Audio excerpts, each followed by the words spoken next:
ಮನಸ್ಸಿನಲ್ಲಿ ಇರೋದೇ ಇಲ್ಲ ನಿಮಗೆ. ಯಾಕೆ ಛಾಯ, ಹಿಂದೇಕೆ ಅವಶ್ಯ?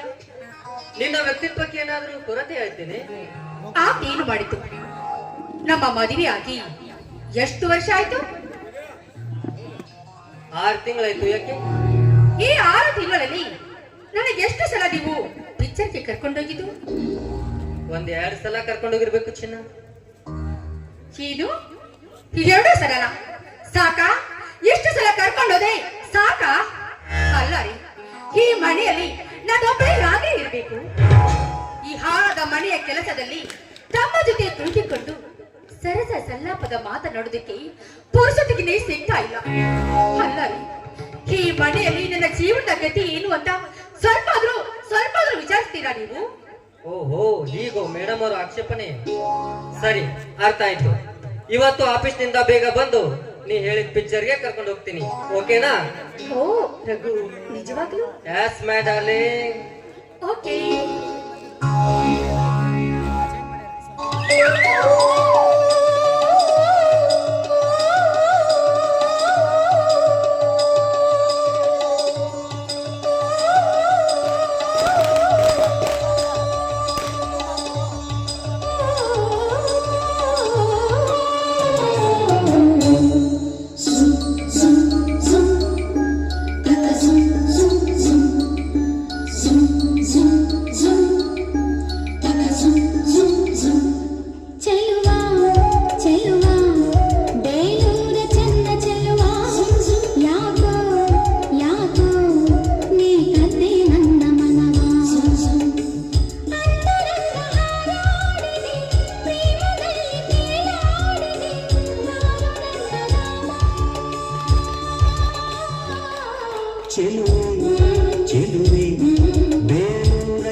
ಬರುವಾಗ ನಿನಗೆ ಏನ್ ತೆಗೆದುಕೊಂಡು ಬರ್ಲಿ?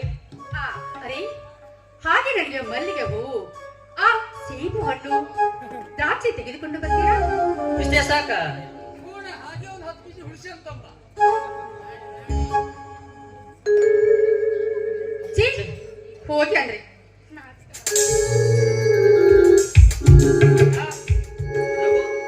ಇಷ್ಟೊತ್ತವರೆಗೂ ಹೇಳಿದ್ದೆ ನೀನು. ನಾ ಇದೀಗ ತಾನೇ ಬಂದೆ. ಈಗ ಬಂದೆ. ಹೌದನಾ? ಏನೇನು ನೀನು ಹಣ್ಣತ್ತೆ ಎಲ್ಲತ್ತೆ ತಂದು ಕೊಡು ಮತ್ತೆ. ಎಲ್ಲಿ ಇಷ್ಟೊತ್ತಿನವರೆಗೆ ಎಲ್ಲಿಗೆ ಹೋಗಿದ್ದೆ? ಎಲ್ಲಿ ಹೋಗ್ಬೇಕಣ್ಣ, ಇದು ನನ್ನ ಕೆಲಸ. ವರ್ಷ ಕೆಲ್ಸಕ್ಕೆ ಹೋಗಿದ್ದು ಈಗ ತಾನೇ ಬಂದೆ. ರಘು, ಆ ವರ್ಕ್ ಶಾಪಿನ ಕೆಲಸಕ್ಕೆ ರಾಜೀನಾಮೆ ಕೊಟ್ಟು ಬಿಡುವಂತ ತಾನೆ ಮತ್ತೆ ನಾನು ನಿನ್ನ ಕಾಲೇಜ್ಗೆ ಸೇರಿಸಿದ್ದು. ನೋಡು, ನನಗೀಗ ತಿಂಗಳಿಗೆ 70,000 ರೂಪಾಯಿ ಸಂಬಳ ದೊರೆಯುತ್ತದೆ. ನನ್ನಂತ ಒಬ್ಬ ಆಫೀಸರ್ನ ತಮ್ಮ ವರ್ಕ್ ಶಾಪಿನಲ್ಲಿ ಹಮಾಲನಂತೆ ನೈಟ್ ಡ್ಯೂಟಿಗೆ ಹೋಗ್ತಾನಂತ ಜನ ಆಡಿಕೊಂಡ್ರೆ ಇದರಿಂದ ನನಗೆ ಎಷ್ಟು ಇನ್ಸಲ್ಟ್ ಆಗುತ್ತೆ ಅಂತ ಸ್ವಲ್ಪ ನಾನು ವಿಚಾರಿಸಿದ್ದೇನೆ. ನೋಡ್ರಗು, ಇನ್ನು ಮುಂದೆ ನೀನು ಆ ಹೀನ ಸರ್ವತ ಕೆಲಸಕ್ಕೆ ಹೋಗ್ಕೊಡ್ದು.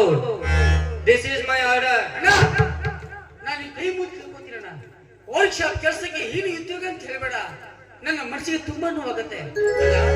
ಆ ವರ್ಕ್ ಶಾಪ್ ಕೆಲಸ ಇದ್ದದ ಕೆಲಗೆ ಇಷ್ಟು ದಿನ ಈ ಮಣ್ಣಿನಲ್ಲಿಗೆ ಸಾಧ್ಯವಾಯಿತು, ನಿನಗೆ ನೌಕರಿ ಸಿಕ್ತು. ಇನ್ನೊಂದು ಸಲ ಆ ವರ್ಕ್ ಶಾಪ್ ಕೆಲಸಕ್ಕೆ ಹೀನಿ ಉದ್ಯೋಗ ಅಂತ ಹೇಳಬೇಡಣ್ಣ. ನಾನು ಕೈ ಮುಗಿ ತಿಳ್ಕೊತೀನಿ. ಬೇಕಾದ್ರೆ ನೀನು ಕಾಲ್ ರಘು, ಕ್ಷಮಿಸಿ ಬಿಡು ನನ್ನ ನಾಲಿಗೆ ಜಾರಿ ಏನೇನೋ ಮಾತಾಡ್ಬಿಟ್ಟೆ. ನಿನ್ನ ದುಡಿಮೆಗೆ ಹೀನ ಕೆಲಸ ಅಂತ ಕರೆದಿದ್ದು ನನ್ನದು ಮಹಾಮೂರ್ಖತನ. ಆದರೆ ನಿನ್ನ ವಿದ್ಯಾಭ್ಯಾಸ ಸರಿಯಾಗಿ ಸಾಗಬೇಕು ಅನ್ನೋ ಒಂದೇ ಒಂದು ಉದ್ದೇಶದಿಂದ ದಯವಿಟ್ಟು ನಿನ್ನಲ್ಲಿ ವಿನಂತಿ ಮಾಡಿಕೊಳ್ಳುತ್ತೇನೆ. ಆ ವರ್ಕ್ ಶಾಪಿನ ಕೆಲಸಕ್ಕೆ ರಾಜೀನಾಮೆ ಕೊಟ್ಟುಬಿಡಪ್ಪ. ಆಯ್ತಣ್ಣ, ನೀನು ಹೇಗೆ ಹೇಳ್ತಾರೆ ನಾನು ಕೇಳ್ತೀನಿ, ಸರಿನಾ? ಸರಿ. ನೋಡು, ನನಗೆ ಆಫೀಸ್ಗೆ ಟೈಮ್ ಆಗುತ್ತೆ, ನಾನು ಹೋಗ್ತೀನಿ. ಒಳಗೆ ನಿನ್ನ ಅತ್ತಿಗೆ ಇದ್ದಾಳೆ, ಬೇಗ ಊಟ ಮಾಡಿ ಕಾಲೇಜ್ಗೆ ಹೋಗು. ಆಯ್ತಣ್ಣ. ರಘು, ಈ ಸಲ PUC ಅಲ್ಲಿ ಫಸ್ಟ್ ರ್ಯಾಂಕ್ ಪಡೆದು ಪಾಸ್ ಆಗ್ಬೇಕು, ತಿಳಿದ? ನಿನ್ನ ಆಶೀರ್ವಾದ ಬಂದಿದ್ರೆ ಸಾಕಣ್ಣ. ಖಂಡಿತವಾಗಿ ಫಸ್ಟ್ ಸರಿ, ನಾನೇನು ಬರ್ತೀನಿ. ತಂಗಿ, ಅತ್ತಿಗೆಮ್ಮ, ಅತ್ತಿಗೆ.